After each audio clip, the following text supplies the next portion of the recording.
Hi, everybody. Welcome to the Fired Up with CJ show. We were talking to Claudia Gold, and in the first segment, we were talking about how to nourish your sense of self in this kind of crazy world in which we're living in, and how important it is to kind of reframe how we think about things and how to look at developing a sense of resilience in these times of stress and trauma so we can have increased complexity and coherence. I love that during these crazy times. And so we started off by talking about parenting, and I want to just loop back a little bit about that. And, you know, if you had parents who were there for you, kind of there for you, sort of there for you, who knows how attached they were under this theory of attachment. But what have you found in your research about attachment and being there for your children, and what happens if you weren't necessarily there for your children, and what's a good enough you were there for your children mean? Yeah, I think that the problem with the idea of attachment parenting is that it's kind of absolute and categorical. Like either you were well attached or insecurely attached or avoidantly attached. But the reality of relationships is that each relationship that a child has with all the people in their environment is unique, and that the relationship emerges in many interactions over time.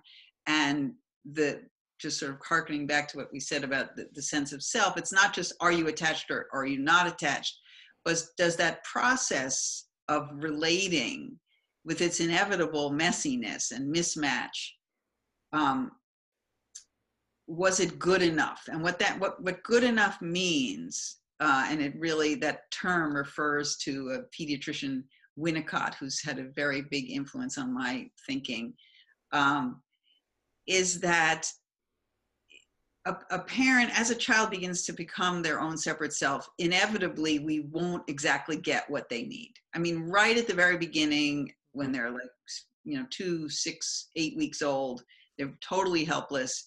They need that kind of almost perfect attunement because they don't know how to do anything for themselves. But it's when they get a little bit older and you don't quite know what they need, and those not getting it becomes bigger the older they get. And in the not getting it, in the making the mistake or not reading their cue exactly, and that's where you have this kind of space where they can differentiate themselves into.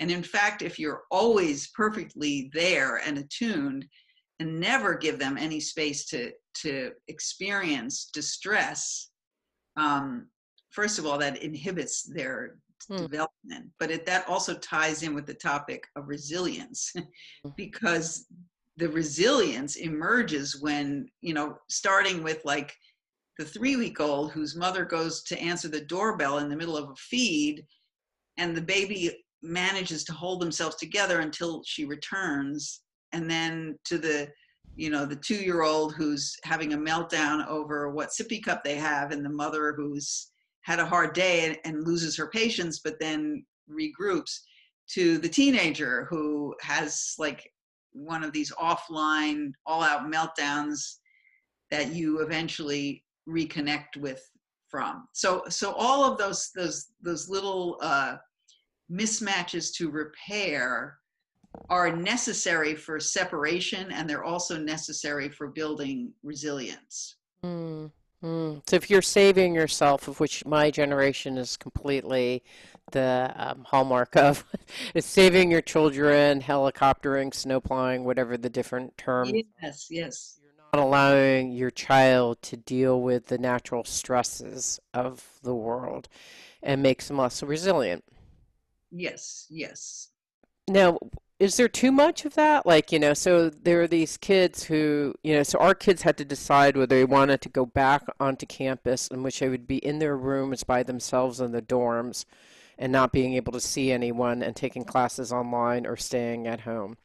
And this is a large, like, discussion. Like, we could afford financially for them to go back to school, but should they? There's like the health risk, but they were young, but then there's the individuation and then the loneliness. It's all these kinds of things. And we decided that it make most sense because they would be so far away from us because we're on the West Coast. They go to school on the East Coast.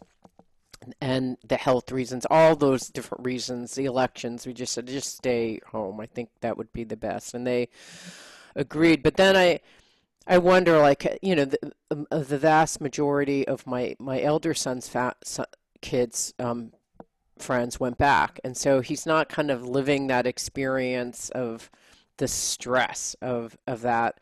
And is that a helpful thing or not helpful? I don't even know. I'm not even sure.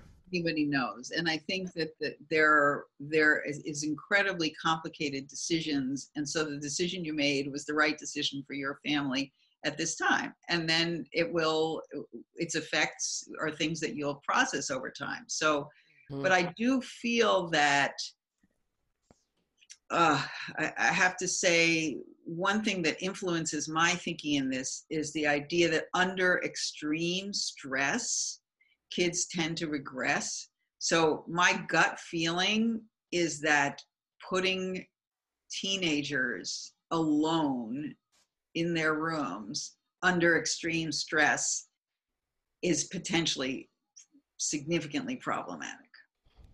So, Kind of what we were thinking too. You're going to yeah, be so lonely and you're dealing with the world's yeah, unknowns by yourself versus yeah. not having your parents be, not within a 7 hour flight. Like it's Yeah, yeah, and that just seems like an enormous, enormous stress on a developing young person. And sure, they miss whatever abnormal social interactions there are there, right. but that will happen at some future time. I That they will have access to that.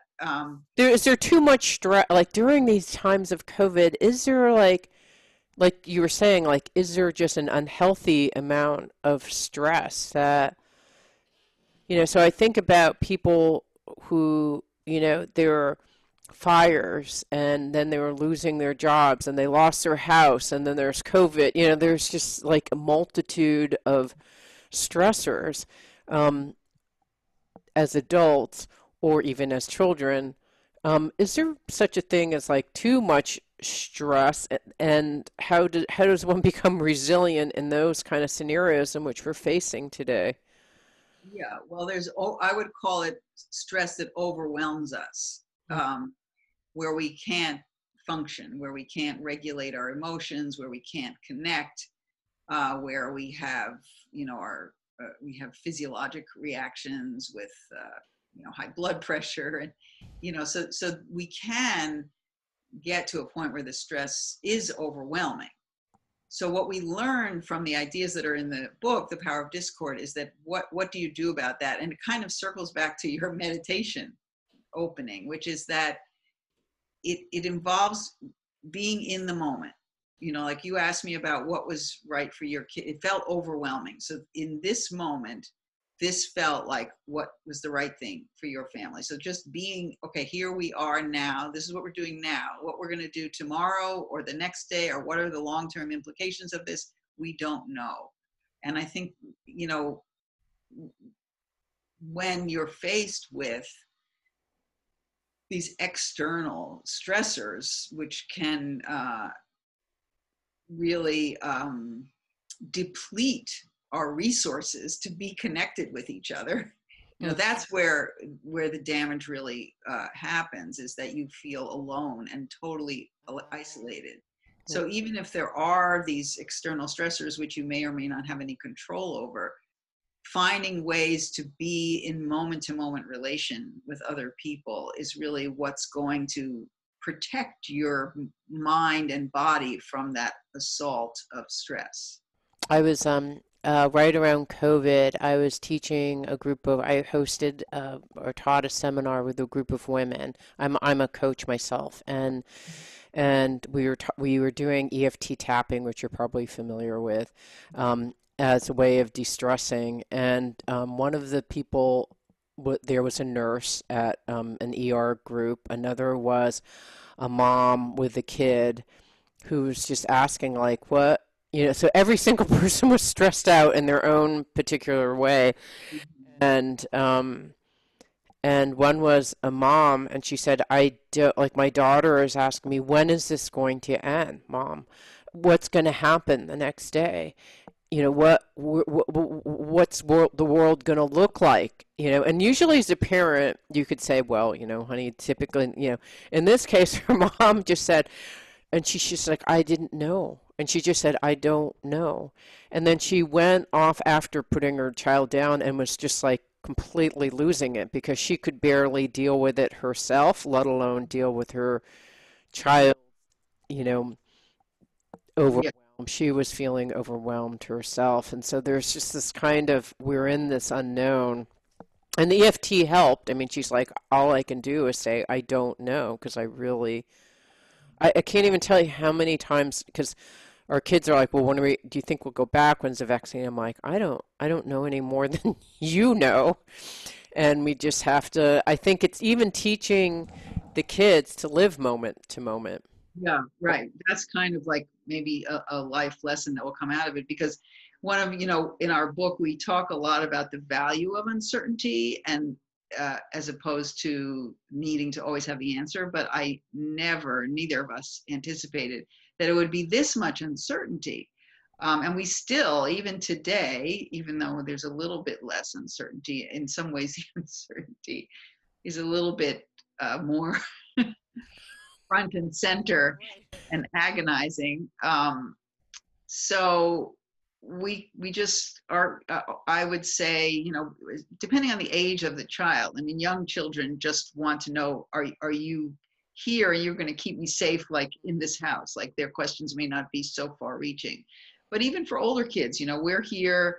Well, all we can say for sure is that we're here together now, and this is how we're managing with this. And maybe we'll go for a walk, or make some cookies together, or listen to some music, do something that helps us to uh, regulate together, because there's a big risk that and I've been on many meetings where when people start to go into the sort of horribleness of things, you become so that you can't function because you're so anxious.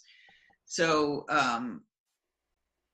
acknowledging that things are really incredibly difficult, but yet we do have each other and we can work through and get to the other side of a difficult moment. I had a moment myself just the other day where I was teaching all day, and then there was some conflict about what my kids were doing over Thanksgiving, and then I had to go deal with my elderly mother, and it was like I got totally overwhelmed, and I got really upset. My poor little dog was worried.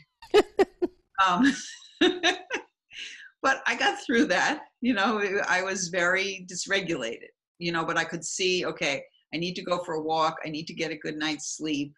Mm. That was a tough moment. And I think we all will go through those more than usual when we're under this much stress, but we just need to let ourselves find a way back Yeah. to, and then we grow from that. Like, okay, I got through that really tough moment.